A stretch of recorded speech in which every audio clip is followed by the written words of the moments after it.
everyone. Welcome to Sanctuary Hall. This is a Portland Book Festival cover-to-cover event that's hosted by Oregon HWA, which is Horror Writers Association. I am the secretary of that organization, the local chapter. We have Sarah, who is the chair, and Nathan, who basically did everything. I contacted him. Yes, please. He's awesome. I contacted him maybe like a month ago, and I said, I have this idea, and he's like, what, I'm busy. And I said, okay, I'll put your name down anyway. And he's been great. He organized so much of this, and this is going to be such a delightful experience. You saw some of our rehearsals, our practices, so you know that there's going to be stories told, but also beautiful music provided by our talented local performers. So I'm really excited to share that with you all. I did want to note that the performance area will be recorded, so if you do not want to be on camera, do not rush the stage.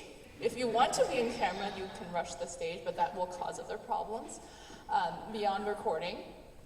And I'm going to read this little statement that we read at all of our cover-to-cover events. Hello, everyone, and welcome.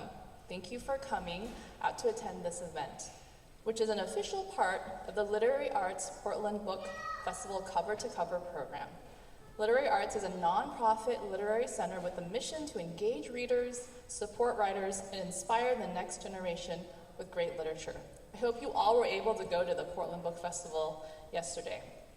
Hi, I'm Elle Mitchell, a dark and crypt fiction author.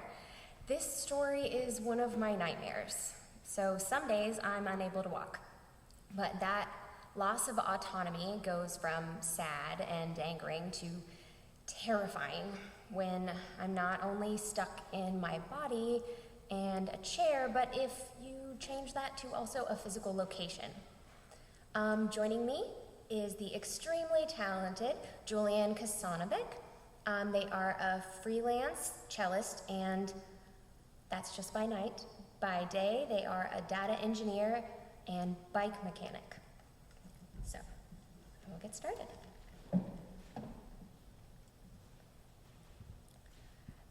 The high-pitched, shrill mouth sound isn't a shock. That is so normal for a mall. Kids play, teenagers see each other the first time in 5 minutes. Adults realize their favorite store is having a sale that only proves they've been price gouging. My top's on the built-in stool beside me, and I've just hung the tank top that's 5 inches too long for an average torso up to put it back on the rack. Having been in the dressing room for what most would consider a lengthy amount of time, I more than expected someone to come and check on me, maybe accuse me of tucking their merchandise into my backpack. But under the pop music blaring throughout the department store, I hear nothing. No harried associate coming to rescue the top. The low-grade chatter has grown quiet. I tug my shirt back on and turn the flimsy lock. Leaving without clothes again. Opening the doors like a trigger. The lights go off. The music cuts out. Unnerved, I wheel myself into the open area. I drop the shirt on the dressing room floor. It doesn't seem important now. No one is in eyesight. The room has a bluish hue to it, as if I've got some filter from Instagram trying to set the mood to a video, but usually someone's trying to video something and there is nothing. I roll through the entire store, passing clothes that wouldn't fit right or would scratch my skin and shoes I'd buy only so I could feel fancy, ignoring my urge to steal a pair of glittery pumps through the cloud of perfume and into the main area of the mall. It's empty, and goosebumps ripple up my arm. Saturdays are always crowded. I almost didn't come in today at all. The mall's my worst nightmare. So many selfish people, but add exhaustion and a chair, and it's hell. But there was an incident, and I needed a few pieces of clothing. We'll leave it at that. What matters is that I'm here, alone. What matters most is that I'm stuck on the second floor. I pull my phone from a massive backpack filled with all the accoutrements a disabled woman could need for a few-hour excursion, and it's dead. How? My instinct is to cry, maybe scream, "Why me?" or something. It's been a good long while since I've had a pity party for myself, and I deserve way more than I've had. A cake, one blue balloon, a red paper cone party hat. It's not too much to ask for, and yet, as I so often do, I ignore my instincts. I readjust my gloves, pull my hair up into a top knot, and begin exploration. I whisper into the darkness, calling anyone.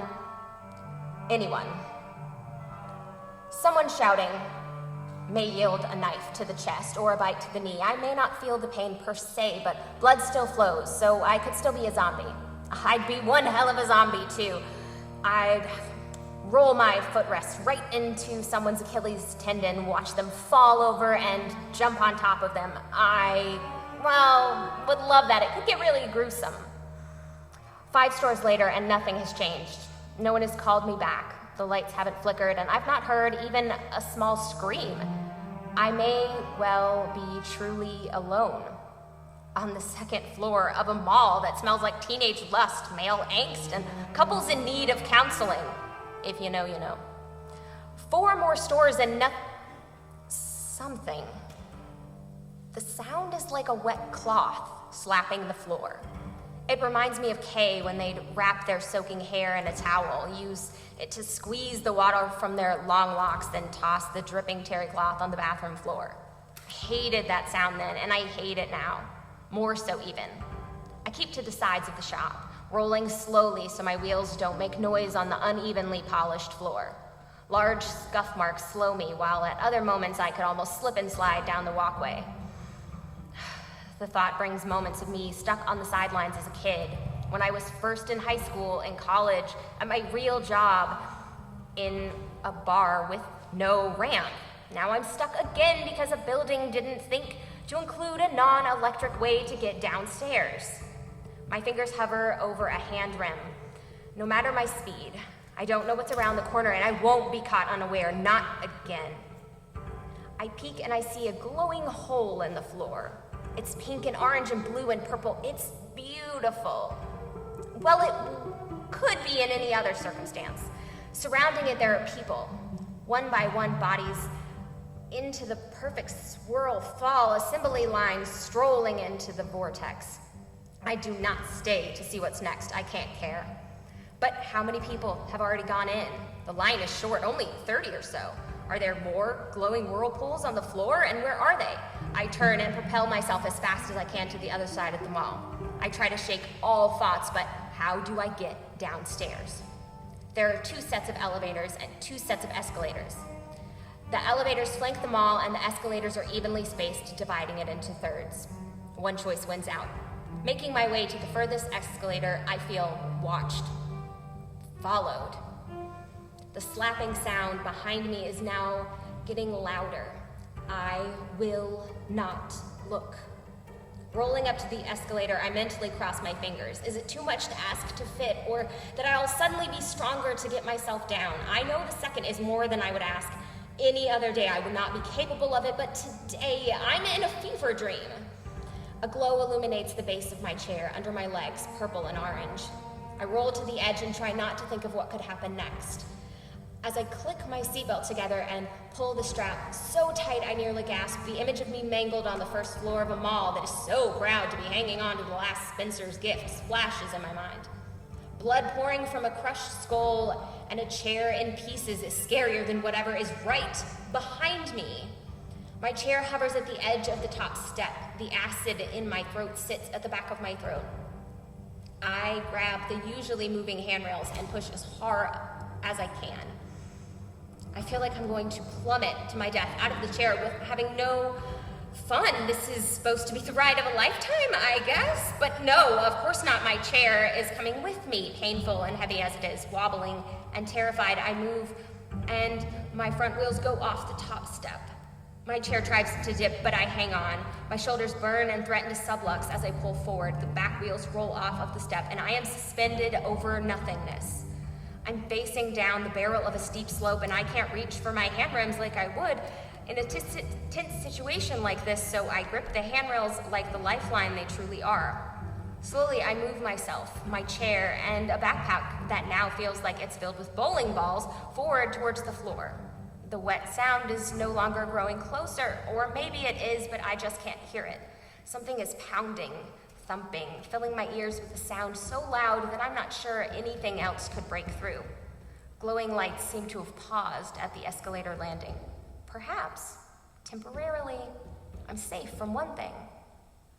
But every time I shift my hand forward, feeling the rubber burn into an uncovered part of my hand, my breathing gets heavier. Nothing about this is stable. 2 wheels touch down on the top step, only to float above it again. There is no rest in my future. I could rush forward and tumble down the metal teeth if I'm not focused. Tired arms nearly give out by the 4th shimmy down, but I've only moved 2 feet, maybe 3. It's a full story worth of height, a lot more feet to go. I can't make it. If I can make it maybe halfway even, it would be a miracle. Something cold touches my shoulder. My scream is guttural, animalistic, raw. I lose my grip, and for a moment I bounce 2 steps, grabbing the rubber handles again, tears my right shoulder from its socket, and a new scream rips from me. That sound is quickly choked out by tan walls and glass displays of mannequins with ugly hats, round clothing racks with sale signs that end in caps with useless junk. Barely able to turn my head, I see nothing. So close it's touched me, I fear I have no choice. I fear it's a rock and a hard place, and I don't know which is which. The thing behind me may be the rock, and crashing into the ground floor of a mall could be the hard place. Either way, I risk the second one. At least I know what it may end in: death. I don't want to die, but it doesn't scare me like the unknown does. Don't get me wrong, I am scared to be a bloody mess of parts, but to be a slave to something that glows or can get inside the mind of people, that creeps and crawls and hunts, that's still worse. I've not caught cotton yet. I don't know why I've been overlooked again, but before I can fully enjoy the fruits of what usually hurts my heart, I'm back to being a victim in fear, small. So I let go the right side of my handrail and grip the rim of my wheel tight. The unsteadiness is instant, and I already see a new version of my death. I use core muscles I'm so grateful my physical therapist insists I have to tilt the chair to the right a little. From here, it's all luck and using the strengths I have. As I try to steady my wheels, bouncing down each step, the skin of my hand rubs off. Watery eyes are an annoyance, but all I have to do is go down. Bounce, bounce, bounce. The pain is unreal. If I'm told my spine is broken, if I'm told I've strained every muscle in my body, I would only say, of course. 2 wheels hit the step, then I lift and go again. I can't slow enough to avoid the reverberation or allow myself to breathe. It's still close, right behind me. Why torment me like this? The more I allow myself to accept the pain, to bounce and nearly lose control, the quicker I near the first floor. When I hit the base platform, bruised teeth roots take over the jostled spine, whiplash in my neck and burning shoulders. But only for a moment. Though my mind begins to overwhelm itself, I hear the slapping again. With the mere breaths of time I have, I right my legs, and that time I notice that my wheels are slightly bent, enough that they won't move differently, and they won't go straight. With exhausted arms and blistering and raw hands, though, I don't care. They're broken, it's fine. Okay, you can do this, June. You fucking got this. I push and I push. After a moment, I take my worn down gloves off. They're more of a hindrance now than a help. The exit is within sight. Everything around the tall doors are blurry, unrendered areas my mind doesn't care to take in. Only one thing matters. Behind me, wet rags turn to sucking. The glow is back and closer. I stink of fear and exertion. Why is this happening? What does it want? And why am I not already in line with everyone else? Help! I hear a young voice scream. I'm in the bathroom! Lord help me. I don't stop. Instead, I shout back, come out here! As I continue rolling towards the door. I'm stuck! I don't have the energy to fight with a door I can't always open on a good day. I'll come back for help. I'm not sure I'm telling the truth, honestly, but what matters now is escaping. I can't help if I'm still here. I ignore the cries and pleas for me not to leave her. Another person is here, alive, and I'm leaving her. The front doors are there in front of me. I move faster. Something on my hand sears, and I think I've popped a blister. I don't look. I'm too close. Making it to the 4 front doors is like a sigh of relief I won't allow myself to take. Yet. 2 are automatic, and 2 are heavy. I tug at one. Nothing happens. I try again, this time with locked wheels, but still nothing happens. I move to another, any welling hope I have slowly dying in my chest. Lights turn on quickly as they shut off, and the door swings open towards me. It almost hits me. I'm so taken aback. But I unlock my wheels and move away just in time. I roll out of the building, confused and relieved. What's happening? A voice over the intercom comes in loud and clear. It echoes into the parking lot. Thank you for your participation in our preparedness scenario survey. For those of you who've survived, please make your way to the Lost and Found for a $100 gift card to any store in the mall and to sign a release form. Please give us a moment of silence for those who didn't. I see a young girl, presumably the one from the bathroom, rushing towards me. Her tear-stained face tells me she's not part of any scenario. My mom is missing, she cries and reaches for my demolished hand. This is unreal, I mumble. I'm in so much pain I can't take this all in. So it was a hoax, but people are really dead? We're going to the police, I tell the girl, turning towards the still full parking lot. She tugs my hand back towards the building. I wince and cry out, but do not move. We can't leave without my mom, she says. We have to help her. The girl's grip is too tight. Blood is dripping between us now, probably from my blister. I whip my head around, ready to slap her. A child or not, she won't grab me like this. Her face is scrunched, browed furrow. There is nothing young about it. You can't leave yet. Her skin ripples. Though it's a small moment, I see something deep, purple, undulating under the translucent facade of a child's body. I'm too weak to stop this new strength she possesses, or is just now showing. She pulls me back over the threshold of the mall, and the door slams behind me. Just because you're mentally stronger than the others doesn't mean we won't have you. We got the other one, you know. He fought for a while, but he gave up. You will too. Like hell. I lean forward and bite into her hand. A salty, moldy cheese slime coats my tongue. She squeals like a pig and yanks her hand back. I roll just out of reach and turn right. I'm slower than she is with slightly bum wheels, but she's stunned. I don't stop moving, though I don't know where I'm headed. We can't leave you alive, you know. This is just a waste of your energy. It's nearly dark outside after all. What will you have for light then? It doesn't matter to me. Light, no light, strength, no strength. I'll fight to the end. With my body, with my mind, and with the wheels of my chair over the foot of this non-child. There are other exit doors too, and if those won't open, there's always the hunting section of the sporting goods store. I think I saw a compound bow on my way in. Thank you.